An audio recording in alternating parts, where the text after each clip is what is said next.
அனைவருக்கும் வணக்கம்.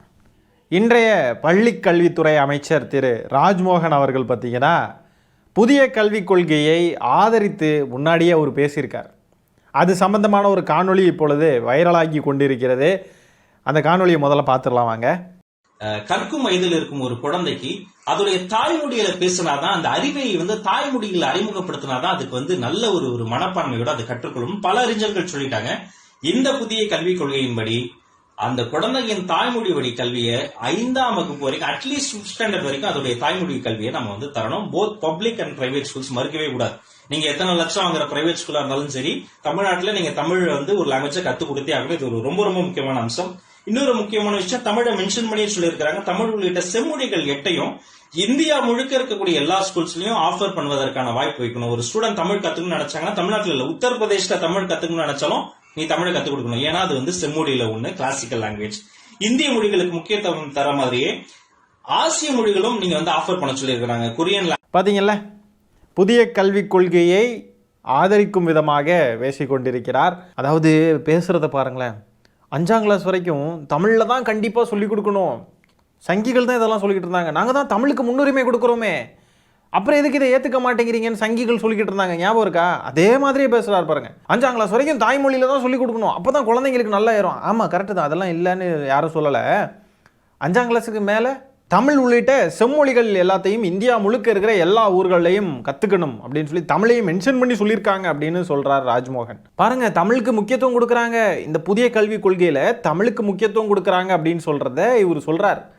தமிழுக்கு முக்கியத்துவம் கொடுக்குற மாதிரி கொடுத்து அதில் உள்ளடி வேலைகள் என்னெல்லாம் பார்த்து வச்சுருக்காங்கன்றதை ஏற்கனவே பார்த்துட்டோமே. முதல்ல எதுக்கு தமிழை நார்த் இந்தியாவில் இருக்கிறவன் கற்றுக்கணும்? அவன் மொழி அவன் கற்றுக்கட்டும், அவன் மொழி அவன் பேசட்டும், அவன் மொழியில் அவன் வாழட்டும். இங்கே உள்ள மொழியை அங்கே கொண்டு போய் திணிக்கிறதும் தப்பு, அங்கே உள்ள மொழியை இங்கே கொண்டு வந்து திணிக்கிறதும் தப்பு. இதை தானே சொல்லிக்கிட்டு இருக்கோம். நம்ம மொழி செம்மொழின்றதுக்காக அடுத்த ஊருக்காரன், அடுத்த மொழி பேசுகிறவன், அடுத்த மொழியை தாய்மொழியாக கொண்டவன் அதை படிக்கணும் அப்படின்றத கட்டாயப்படுத்துறது தவறு இல்லையா?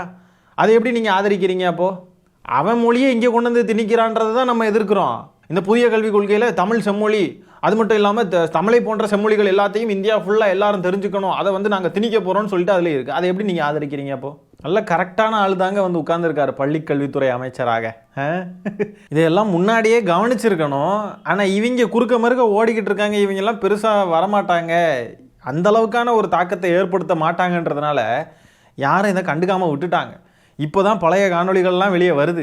இப்போ தான் ஒன்றா கண்டுபிடிச்சி எடுத்து கேட்குறோம். இதை முன்னாடியே நம்ம கேட்க தவறிட்டோம். அப்போது தாவேக்காவுடைய இந்த அரசு புதிய கல்விக் கொள்கையை ஏற்றுக்கொள்ள நிறையவே வாய்ப்பு இருக்குது.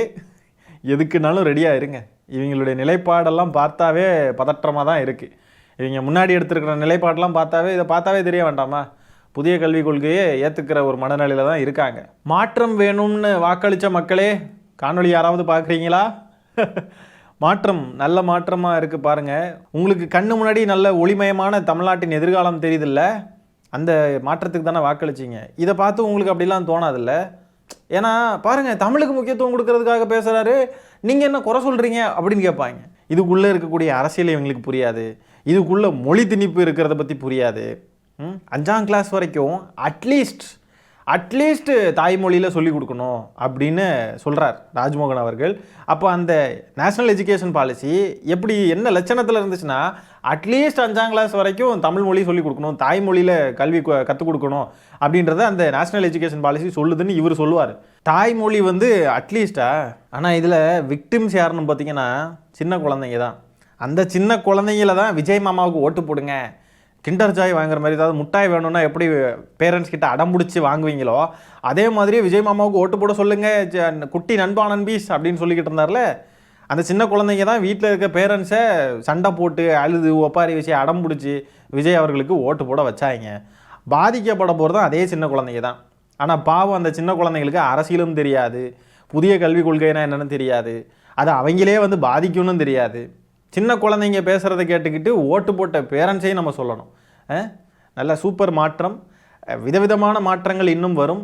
நீங்கள் தேர்ந்தெடுத்து வச்சுருக்கக்கூடிய சட்டமன்ற உறுப்பினர்களும் சரி, அமைச்சர் பெருமக்களாக பொறுப்பேற்றிருக்கக்கூடிய நபர்களும் சரி, அவங்களுடைய உண்மை முகங்கள் ஒன்றா வெளியே வந்துக்கிட்டு இருக்கு.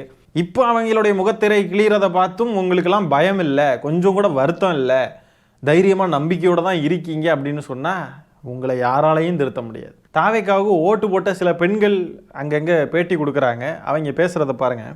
இப்போ 8000 ரூபாய் எங்களுக்கு கூப்பன் தொகை தரேன்னாரு. நாங்க அதை கூட மதிக்காம நாங்க அந்த விஜய்க்கு போட்டோம். விஜய் 2500 ரூபாய் போடுன்னு வாக்கு இட்டு இப்போ எங்களுக்கு போடாம 1000 ரூபாய் தான் போடுறேன்னாரு. அதுக்கு எதுக்கு அவர் வாக்கு ஓட்டை ஏமாத்தி வாங்கிட்டு இன்னைக்கு 1000 ரூபாய் தான் போடுறேன்னா என்ன அர்த்தம்? நாங்க அதை நம்பி தானே நாங்க ஓட்டு போட்டோம். 2500 ரூபாவே அவரால் போட முடியல, 1000 ரூபாய் தான் போடுறேன்னு சொன்னவரு வருஷத்துல 6 சிலிண்டர் அவரால் எப்படி கொடுக்க முடியும்? வீட்டுக்கு பைக்கு தரேன்னாரு, கொடுத்துருவாரா? நாங்களே தன்னால எங்க தலையில நாங்களே மண்ணள்ளி போட்டுக்கணும். அசல என் பிள்ளைங்க எல்லாம் வந்து விஜய் ரசிகர்ன்றதுனால என் பிள்ளைங்க பேச்செல்லாம் கேட்டு நாங்க ஏமாந்து பசங்க விசில் அதுங்க சின்ன பசங்களா சினிமா சுட்டி நடிக்கிறாங்க, சினிமா ஆடுறாங்க, அதே மாதிரி ஆடிட்டு நாங்களாம் என்ன பண்ணுவோம், கஷ்டப்படுறோம். இப்ப என்ன பண்றதுன்னு நாங்க அவஸ்தைப்படுறோம். விசிலுக்கு ஓட்டையும் போட்டு விட்டுக்கிட்டு ஸ்டாலின் அவர்கள் 8000 கூப்பன் தரேன்னு சொன்னார், 2000 ரூபா தரேன்னு சொன்னார், அவர் வந்திருந்தா செஞ்சுருப்பார், விஜய் நம்பி நாங்கள் போட்டோம் 2500ன்னு சொன்னார், இன்னும் தரல, இதையே தர முடியாதவர் எப்படி 6 சிலிண்டர்லாம் தருவாருன்னு சொல்லிட்டு கேள்வி எழுப்புறாங்க. இந்த கேள்வி ஏன் உங்களுக்கு ஓட்டு போடுறதுக்கு முன்னாடி தோணலை? பிள்ளைங்க சொன்னாங்கன்னு ஓட்டு போட்டிங்கல்ல, அனுபவிங்க. ஸ்டாலின் அவர்கள் வந்திருந்தா இந்நேரத்துக்கு கண்டிப்பாக அந்த 8000 ரூபா கூப்பன் முதல்ல வந்து சேர்ந்துருக்கும். அடுத்தது 2500 ரூபா கையெழுத்தாகி மகளிருடைய வங்கி கணக்கிற்கு 2000 ரூபாய் வந்திருக்கும். ஆனால் இப்போ பாருங்கள், விஜய் அவர்கள் வந்து ஒரு பிரோஜனமும் இல்லாத மாதிரி இருக்குது. 2500 ரூபா ஏன் போட மாட்டேங்கிறீங்கன்னு கேட்டால், எங்களுக்கு கொஞ்சம் டைம் கொடுங்க, கால அவகாசம் வேணும், கஜனாவை காலி பண்ணிட்டு போயிட்டாங்க அப்படின்னு சொல்லிட்டு முட்டாள்தனமான பதில்களை சொல்லி கொண்டிருக்கிறார்கள்.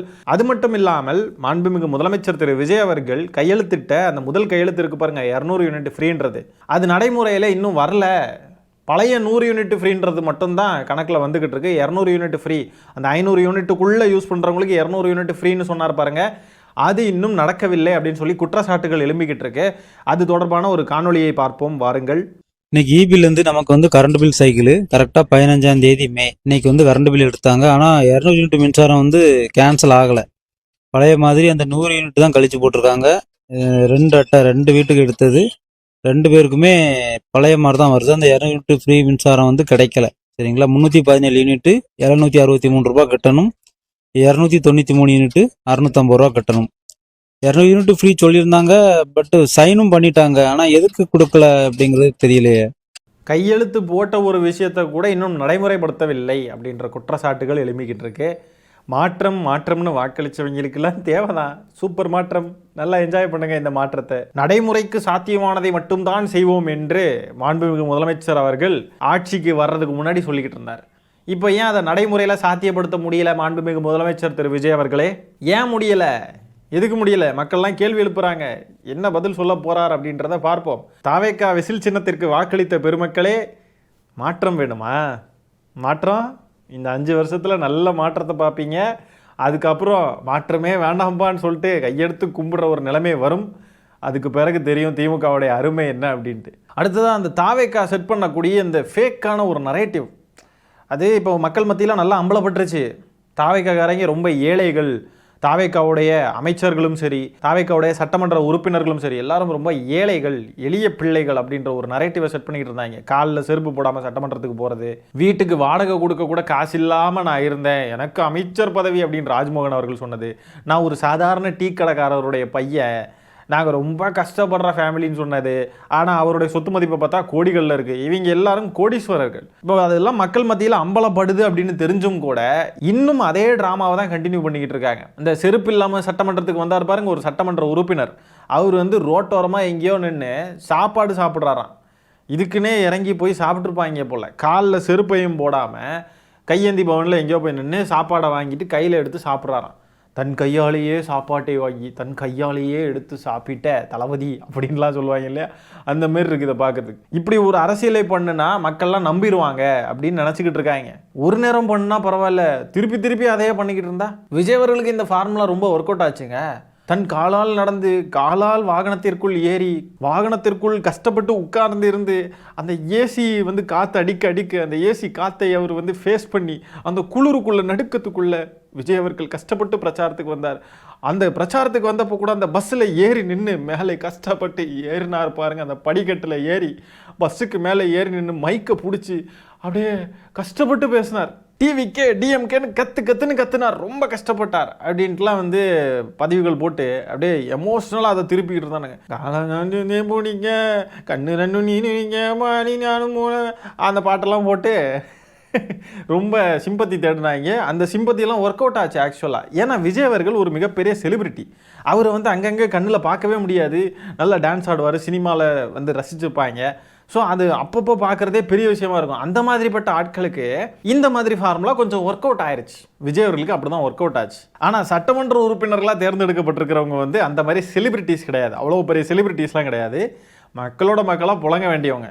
இதே மாதிரி திருப்பி திருப்பி திருப்பி திருப்பி நாங்கள் எளிய பிள்ளைகள்னு சொல்லிக்கிட்டே இருந்தால் ஓட்டு போட்டவங்களே காண்டாயிருவாங்க. அதனால இந்த கொஞ்சம் நாடகம் ஆடுறது, நாங்கள் எளிய பிள்ளைகள், நாங்கள் பாவப்பட்டவங்க, நாங்கள் ஏழைகள் அப்படின்ற ஒரு நரேட்டிவை செட் பண்ணுறது, இதெல்லாம் விட்டுக்கிட்டு செய்ய வேண்டிய வேலையை உருப்படியாக செஞ்சால் நல்லாயிருக்கும். கையில் சோறு தானே திங்கிறாரு, சோறு தானே சாப்பிட்றாரு. சோறு சாப்பிட்றது எதுக்கு ஒரு வீடியோ எடுத்து ரொம்ப ஏழைகள் எளிய பிள்ளைகள்? என்ன இது?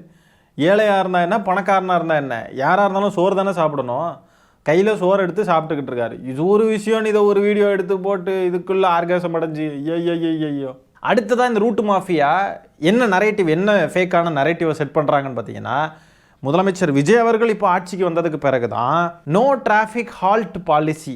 அதாவது விஜய் அவர்கள் வீட்டில் இருந்து தலைமை செயலகத்துக்குலாம் போகிறார் பாருங்க, போகிற வழியில் டிராஃபிக்கே இல்லாத ஒரு நடைமுறை. அதாவது ஒரு பக்கம் சிஎம் உடைய கான்வாய் போயிட்டு இருக்கோம் ரோட்டில், இன்னொரு பக்கம் பொதுமக்கள்லாம் அவங்க வேலையை பார்த்து போய்கிட்டு இருப்பாங்க. யாரும் எதுக்காகவும் நிற்க வேண்டாம் அப்படின்ற ஒரு விஷயத்தை விஜய் அவர்கள் தான் முதல் தடவையாக கொண்டு வந்திருக்கார் அப்படின்னு சொல்லிட்டு இந்த ரூட்டு மாஃபியா பரப்பிக்கிட்டு இருக்கு. ஆனால் உண்மை என்ன அப்படின்னா, இந்த முறையை முதலில் கொண்டு வந்ததே ஸ்டாலின் அவர்கள் தான். அக்டோபர் 2021 இந்த முறை கடைபிடிக்கப்பட்டுக்கிட்டு இருக்கு தமிழ்நாட்டில். இந்த விஷயத்தை ஃபேக்ட் செக் பண்ணியிருக்காங்க. இப்போ யார் ஃபேக்ட் செக் பண்ணி இந்த விஷயத்த சொல்லியிருக்காங்கன்னா, இந்தியா டுடே, ஒரு நேஷனல் மீடியா இதை ஃபேக்ட் செக் பண்ணி காரி துப்பியிருக்காங்க இந்த ரூட்டு மாஃபியா கும்பலை பார்த்து. ஸ்டாலின் அவர்கள் முதலமைச்சராக இருந்தப்போ என்ன நடந்துச்சோ அதை அப்படியே விஜய் அவர்கள் பின்பற்றுகிறார், அவ்வளோதான். அவர் என்னமோ புதுசாக மக்களுக்கு எந்த இடையூறும் இருக்கக்கூடாதுன்றதுக்காக மக்களுடைய நலனை கருத்தில் கொண்டு, மக்களுடைய நேரத்தை கருத்தில் கொண்டு விஜய் அவர்கள் தான் முதல் தடவையாக இந்த விஷயத்தை வந்து இன்ட்ரடியூஸ் பண்ணுறாரு தமிழ்நாட்டுக்குள்ளே அப்படின்ற மாதிரி ஒரு நரேட்டிவை செட் பண்ணுறாங்க. எல்லாம் பொய்யுங்க. ஆட்சி பொறுப்பில் உட்கார்ந்துக்கிட்டே இவ்வளோ பொய் பரப்புகிறாங்கன்னா ஆட்சிக்கு வர்றதுக்காக எவ்வளோ பொய் சொல்லியிருப்பாங்க. அப்போ அந்த பொய்களையும் அவதூறுகளையும் தான் நம்ம வந்து எடுத்து சொல்லிக்கிட்டே இருந்த மக்கள்கிட்ட, இங்கே பாருங்கள் பொய் சொல்கிறாங்கன்னு. யாருமே அதை கண்டுக்கலை, யாரும் கேட்கலை. என்ன பண்ணுறது, தலைவிதி. இன்னைக்கு பொய் சொல்கிறதையாவது கண்டுப்பாங்களா இந்த மக்கள் அப்படின்றது நமக்கு தெரியல. பொய் சொல்கிறதையும் சொல்லிட்டு போட்டுங்க என்ன இப்போ அப்படின்னு சொல்லிட்டு அதை வந்து நார்மலாக எடுத்துக்கிட்டு இருக்காங்களா, இல்லை இப்படி பொய் சொல்கிறாங்களே படுபாவிகள் அப்படின்ட்டு அதை நினச்சி கோபம் வருதா என்னன்னு தெரியல. மனசாட்சி உள்ள ஒரு மனுஷ பிறவையாக இருந்தால் கோபம் வரும். மனுஷ பிறவையாக இல்லாதவனுக்கு இதெல்லாம் கோபம் வராது. அடுத்த ஃபேக் நரேட்டிவ் என்னன்னு பாருங்கள்.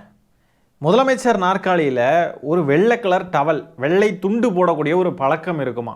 எப்படி வெள்ளை துண்டு போடக்கூடிய பழக்கம் இருக்குமா இவ்வளோ நாளும்? இப்போ முதலமைச்சராக விஜய் அவர்கள் பொறுப்பேற்றதுக்கு அப்புறமா அந்த வெள்ளை துண்டு போட்டு அதுக்கு மேலே உட்காரக்கூடிய கலாச்சாரத்தை முடிவுக்கு கொண்டு வந்துள்ளாராம். இப்படி ஒரு நரேட்டிவையும் அடுத்தது செட் பண்ணுறாங்க. ஆனால் நம் தமிழ்நாட்டின் முன்னாள் முதலமைச்சர்களாக இருந்தவங்களுடைய புகைப்படங்களை எல்லாம் பாருங்கள். கலைஞர் அவர்கள் இருந்தப்போ அந்த வெள்ளை துண்டு போட்டு உட்காரக்கூடிய நடைமுறை இல்லை. ஜெயலலிதா அவர்கள் இருந்த புகைப்படத்திலையும் நீங்கள் அதை பார்க்க முடியாது. ஐயா ஸ்டாலின் அவர்கள் இருந்த புகைப்படத்திலையும் நீங்கள் அதை பார்க்க முடியாது. இப்போ உங்களுக்கு ஒரு ட்விஸ்ட்டு சொல்லட்டுமா? அந்த வெள்ளை துண்டு போட்டு உட்காரக்கூடிய முறையை கொண்டு வந்ததே விஜய் அவர்கள் தான். உண்மையாலுமேங்க அவரு வந்து உட்கார்றப்போ தாங்க வெள்ளை கலரில் ஒரு துண்டு போட்டு உட்கார்ந்தாரு.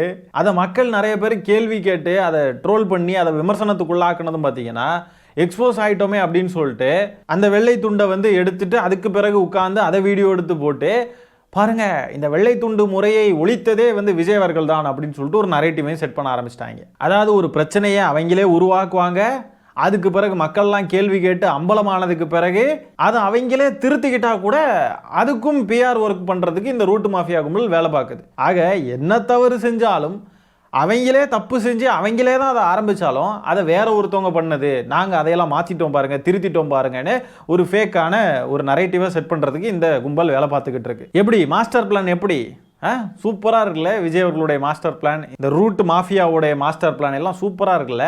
இப்படி மலிவாக அரசியல் செஞ்சு மக்கள்கிட்ட பொய்யும் புரட்டும் அவதூறும் வதந்திகளையும் கிளப்பி ஆட்சியை பிடித்திருக்கிறார்கள் இந்த தாவேகா கட்சி. ஆட்சிக்கு வந்து உட்கார்ந்துருந்தும் சோஃபா அனுப்பி தான் ஆட்சியை தக்க வைக்கிறாங்க. பொய் சொல்லி பொய் புரட்டில் தான் ஆட்சியை இன்னும் தக்க வைக்கலான்னு பார்க்குறாங்க. இதை பற்றி நீங்கள் என்ன நினைக்கிறீங்கன்றதை கமெண்ட்ஸில் பதிவு பண்ணுங்கள். இந்த காணொலியை நான் இத்துடன் நிறைவு செய்து கொள்கிறேன். நன்றி, வணக்கம்.